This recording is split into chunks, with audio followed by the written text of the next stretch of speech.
मड़ संग्राम 6 कनाल के करीब उत्थे जमीन है जिहदे पर एक कम्यूनिटी हाल बन लगा। 2016-17 काम शुरू होया, अजे थोड़ी कंप्लीट नहीं होया, पर इसलिए उस हाल की हालत क्या है ये तुस वीडियो च दिखियो। नशेड़ियों का जुआरियों का अड्डा बने दा, लेकिन काम रुके दा। जिस टाइम पर काम लग्या उल्लै पंचायत होंदी, इसलिए जम्मू मुनसिपल कॉरपोरेशन का वार्ड नंबर 75 है, वो अंदर ये एरिया आता है। हरदीप सिंह होरें वीडियो भेजे दा मड़ तो और डिटेल भेजी दी है कि इत्थे इन्नी बुरी हालत है कि शामी के टाइम पर जो शराबी नशेड़िया जुआरिया वो अंदर ढेर लगे। करोड़ों रुपए की जमीन है जिहदे पर कम्यूनिटी हाल बनना, और ये जो पैसा 21,27,000 रुपया वो लै फंड्स जोड़े वो जारी किए, पर काम नहीं अगे चलिया। 10 साल हो गया, हुण पंचायत खत्म, उत्थे आइए दा मुनसिपल का वार्ड। कई बार इत्थों के लोगों मुनसिपल कमिश्नर कन्नै गल की, उनके कन्नै मिले, ब्लॉक डिवेलपमेंट वाले कन्नै गल की, उत्थे मिले, पर हर बारी लारागत होया बस बड़ी जल्दी तैयार हो जा, लेकिन खंडर हो जा, ये पैसा वेस्ट हो जा, उल्टा जुआरियों का अड्डा बनी दा। तो मड़ संग्राम जी मड़ विधान सभा है, इतने जमीने के जोड़े रेट ने इसलिए आसमाना का इशू है। 6 कनाल जगह करोड़ों रुपए की, लेकिन लोगों ने काम नहीं आवा। ग्रां ने जमीन छोड़ी दी है कि इतने कम्यूनिटी हाल बनी जाता तो आम लोगों के काम आता। हुण जिहड़े उत्थों के विधायक ने सुरेंद्र भगत होर, हुण उनका फर्ज बनता कि सरकार पर दबाव बनाई है, पैसा और जारी करवाई है, इसी तौले को तौले कंप्लीट किया जा। जिस तरीके के हालत की खस्ता हालत हो है, जियां उत्थे नशेड़ियों का अड्डा बने दा, तो वह दिन दूर है नहीं है कि बिल्डिंग भी बड़ी जल्दी डिग्गी पानी। 10 सालों का कोई काम नहीं होया, तो अगर इसलिए पैसे 4 लाइए तैयार हो जा बिल्डिंग, तो लोगों ने काम तो आवे, नहीं तो जमीन भी फाह लगी दी है, पैसा जो भी वेस्ट हो जा, तो लोगों ने काम कुछ नहीं आ रहा। तो उत्थों के भाई साहब ने को भी डिटेल दिया कि देखो कितनी बुरी हालत हो रही है। वीडियो तो पहले दिखी लिया हाल के अंदर का। यह है मड़ विधान सभा और विधायक ने सुरेंद्र भगत होर, उनके अगर साड़ी अपील है, लिंक भी अस तुसें भेजी उड़गे कि तुस देखो इतने कितनी बुरी हालत हो रही है। ये हमारे गांव की कोई कम से कम 5-6 कनाल जमीन है और कम से करोड़ों में इसकी कीमत है। 2014-15 में मेरे ख्याल से मॉडर्न विलेज का हमारे गांव को पैसा आया था एमएलए साहब चौधरी सुखनंदन की तरफ से। उसमें ये कम्युनिटी हॉल का हमें पैसा मिला था कोई 21,75,000। तो अब उसके बाद हम आगे म्यूनसिपलिटी में, तब थे पंचायत में। अब हमें नहीं समझ आई कि डिपार्टमेंटों का क्या मसला है क्या नहीं। हम पहले भी कम से कम को 10 बार मीडिया वालों को बुला चुके हैं।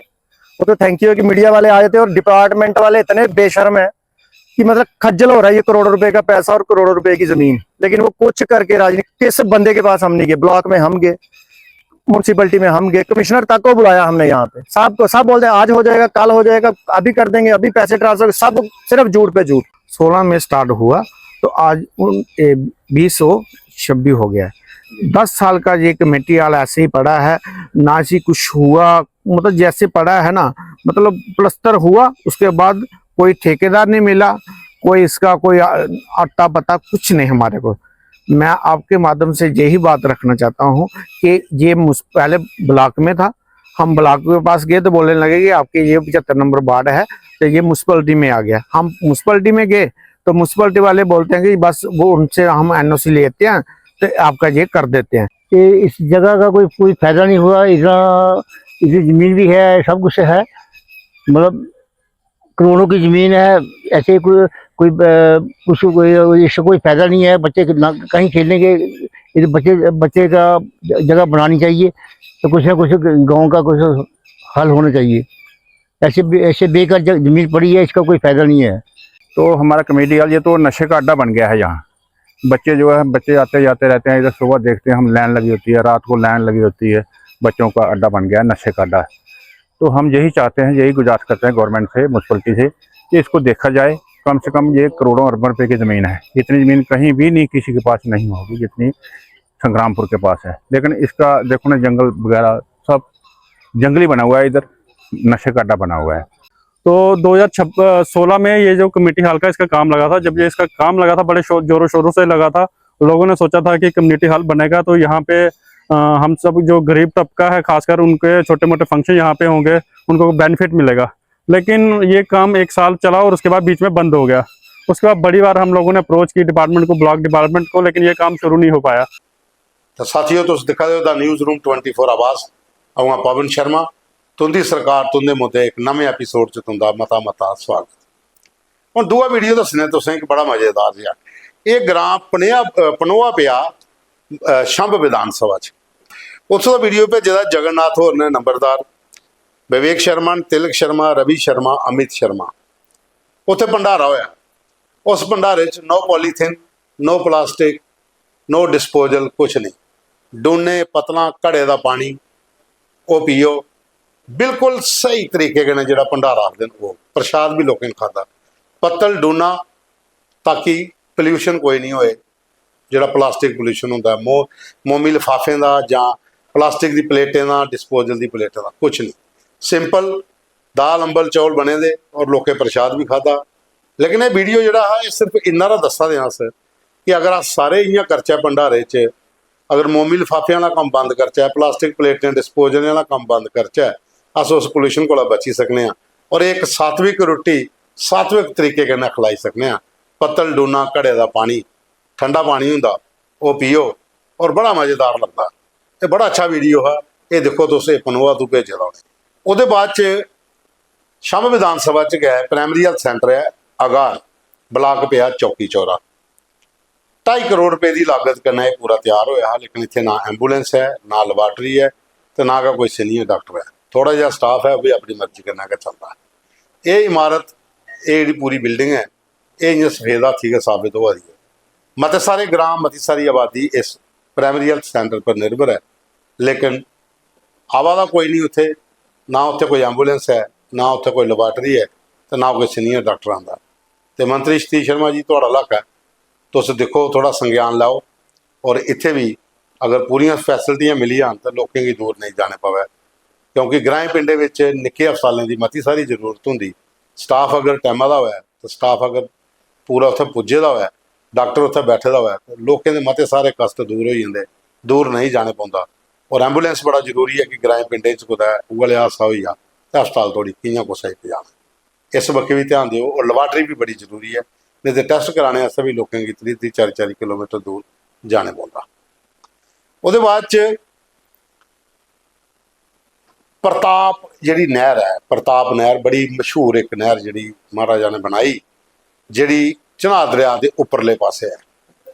मतलब कि ये नहर जिहड़ी है, ये खौड़ मीरपुर रोड जिहड़ा है, इत्थों दा एक वीडियो साढ़े कोल आया है कि नहर की सफाई नहीं हुई। मैक्सिमम जिहड़ी खेतीबाड़ी है इस नहर के पानी कन्नै इस बार्डर इलाके च हुंदी है। सब्जियां लोग लांदे न, फसलें च पानी पुजदा है, लेकिन इसकी सफाई नहीं कुसै ने कीती इन्ने सालें दी। ते पूरी नहर दे विच देखो पूरी नहर दे विच घाह बूटा जमे दा, कोई सफाई नहीं। सप कीड़े की बार है, साढ़े उत्थे कीड़े के बाहर निकलते हैं। तो नहर के कंढे कंढे जिहड़े लोगों के घर ने उन्हें भी परेशानी है, सप कीड़े कोला भी है, नहर की गंदगी कोला भी है। क्योंकि अगर सफाई होई दी होए प्रताप के नाल रोड की, पूरा जिहड़ा रोड है हमीरपुर तक, इत्थे जिहड़ी नहर चलती है, अगर सफाई की जा, किसाने भी फायदा लभग तो कन्नै जिहड़े लोग ने उत्थे उन्हें भी थोड़ी राहत लभग। तो यह भी एरिया पिया मंत्री साहब तुहाडा सतीश जी, थोड़ा जिहा इधर भी ध्यान दिओ, इरीगेशन वाली बक्खी भी, क्योंकि किसाने की पानी बड़ा जरूरी चाहिए। और दरिया के परली बक्खी जिन्नी भी ये नहर जाती है, ये मत सारे किसान ये पर निर्भर होते हैं। उहदे बाद च परमंडल मोड़ का वीडियो देखो जी तुस। ये परमंडल मोड़ है, जिसलै तुस कंजवानी का बड़ी ब्राह्मणा जंदे हो तो परमंडल मोड़ आंदा, ये अगे उत्थे परमंडल जिहड़ा छोटा काशी साढ़े वास्ते है, मती सारी दुनिया इस रोड का जाती है। दाता रणपत देव का भी स्थान इधर है, वीरपुर भी तो दाते का तलाब भी, मती सारी दुनिया मेले पर भी जाती, तो इं भी ऐतवार गई दी होंदी है। लेकिन जियां तुस परमंडल मोड़ का मुड़दे हो ना, ये रोड तुंदा वेलकम करता है। रोड की हालत देखो, बड़े बड़े खड्डे पे दे, और ये अज्जा दे नहीं है, मते चिरा दे, कुसै ने कदे भरे नहीं। और ये कन्नै अगे स्कूल भी है, बच्चे भी जाते हैं, मती सारी आबादी इस इलाके च रहिंदी है। लेकिन ये कोई अद्धे किलोमीटर के रस्ते च रोड की बहुत बुरी हालत है। ये भाई साहब ने एक वीडियो भेजे दा उत्थों दा, गड्डियां विच फसी दियां, वो आखदे कि अज तोड़ी कुसै ने इधर ध्यान गै नहीं दिता।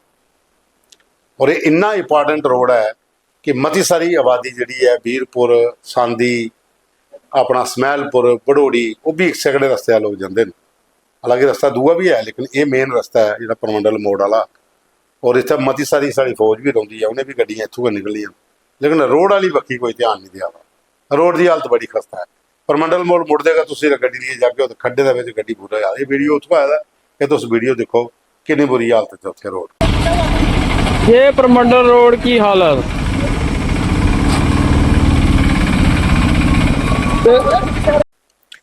ਉਹਦੇ ਬਾਅਦ ਚ PWD ਬਸੋਲੀ ਪ੍ਰਧਾਨ ਮੰਤਰੀ ਗ੍ਰਾਮੀਣ ਸੜਕ ਯੋਜਨਾ ਦੇ ਤਹਿਤ ਇੱਥੇ ਇੱਕ ਰੋਡ ਹੈ ਜਿਹੜਾ 1 ਸਾਲ ਦਾ ਅਜੇ ਥੋੜੀ ਬਲੈਕ ਟਾਪਿੰਗ ਦੀ ਪਲਕਾ ਕਰਦਾ।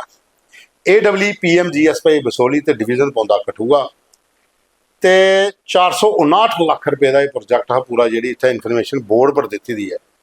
ਲੇਕਿਨ ਪਿਛਲੇ 1 ਸਾਲ ਦੀ ਇਸ ਰੋਡ पर कोई ब्लैक टॉप नहीं होया। तो लोगों की ये दिक्कत है कि रोड कम से कम क्लीयर हो जाए, रोड तो अच्छे बने दे हों ताकि लोग अपनी मंजिल तक पहुँची सकन। ये उत्थों के फोटो साहब को आए दिन तुम देखी सकते हो कि इन्नी बुरी हालत है रोड की, इन्ना पैसा लाने के बावजूद भी।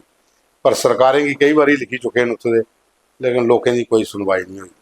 ये प्रधानमंत्री ग्रामीण सड़क योजना के तहत रोड बने दा और 459 लाख रुपया थोड़ा नहीं होंगे, लेकिन रोड इसलिए खस्ता हाल चो ये पर चाहिए ब्लैक टॉपिंग, लेकिन सरकार कोई सुना नहीं।